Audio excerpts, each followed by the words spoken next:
and karate, what do they have in common? Welcome to another session of Wiping Away Math Tears. Here we'll share tips and insights on how to make math journey smooth for your child.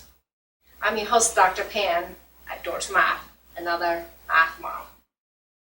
Let me share with you why math is different, right? Think about karate. You know, in karate, you have different color of belts, the black ones, the yellow ones, and the blue ones. And you have to perform all the moves and exercises in yellow belt before they promote you to the black belt. And typically it takes a year or a year and a half to reach blue belt, and another 2 and 2.5 years to reach black belts. So altogether, it's about 4 years of serious, committed process. And if you have taken your child through this whole process, you know that a good karate teacher would not promote your child from, say, yellow belt to black belt if your child can't check all the boxes of the yellow belt.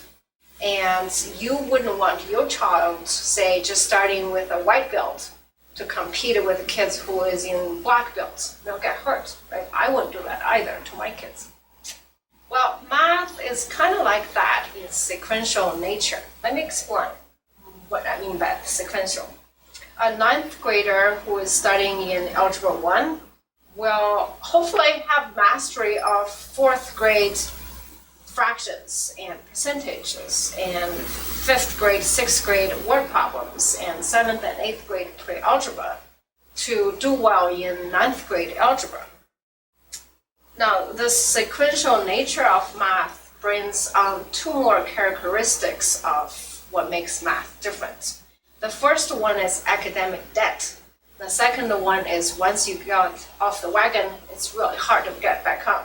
Let me explain each one of them. By academic debt, we mean just like that. It's like credit card debt.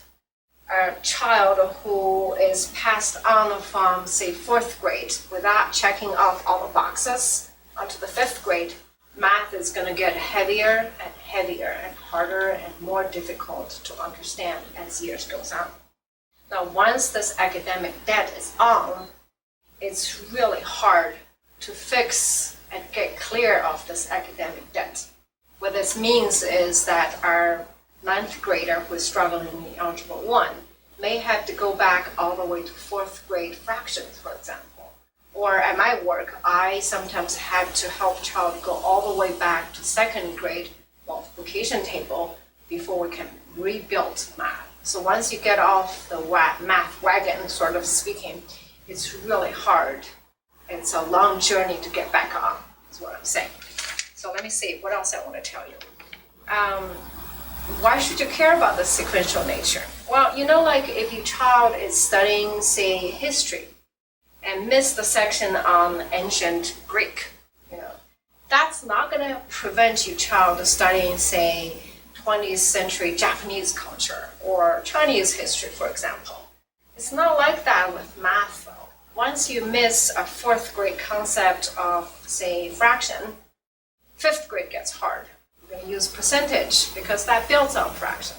6th, 7th grade of word problem is going to get harder because now it's application of percentage, right? You get my drift.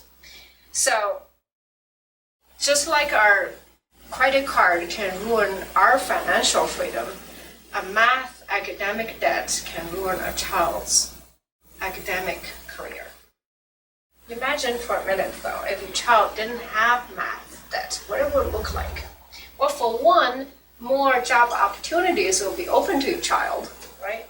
And your child will have better access to top programs, top colleges, and more importantly, day in, day out, from the moms and dads and grandparents I work with, they say without academic math debt, their interaction with their child, the parent-child studying time, is a lot less teary-eyed, right? That's a big benefit right there.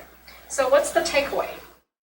If you can appreciate the sequential nature of math, you can manage your child's studying time better. Here's what I want you to do. Every day, spend at least 5 minutes, no matter what. listen to your child, ask them about their math. If there's piano concert, fine. If there's practice, fine. But find 5 minutes, check on your child's math. This way, you can spot the math pothole sooner, so the journey can be easier. And once you do sense something is off, trust your gut. Do something, fix the pothole right away. Enjoy the math journey. Until next time, if you like it, thumb up and come back more for tips. Until next time, happy parenting.